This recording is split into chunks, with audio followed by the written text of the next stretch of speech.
అనకాపల్లి జిల్లా అచ్యుతాపురం మండలం పూడిమడకలో సముద్రంలో వేటకు వచ్చిన బోటు ప్రమాదవశాత్తు దగ్ధమైంది.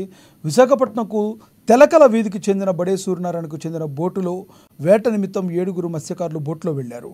పూడిముడక గ్రామానికి దగ్గరలోకి వచ్చిన తర్వాత ప్రమాదవశాత్తు బోటు దగ్ధమైనట్లు Pudimadaka marine police station house officer తెలిపారు. బోట్లో వేటకు వెళ్లిన మత్స్యకారులందరూ సురక్షితంగా సముద్రంలోకి దూకి ఈదుకుంటూ ఒడ్డుకు చేరుకున్నారని చెప్పారు. ఈ ప్రమాదంలో ఎటువంటి ప్రాణ నష్టం జరగలేదన్నారు.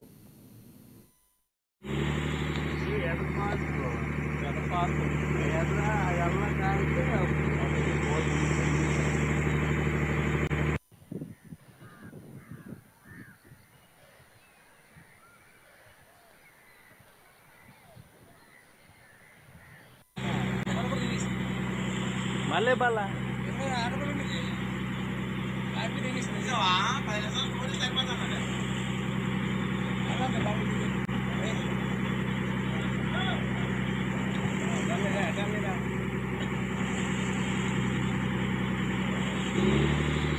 ఎడ పాస్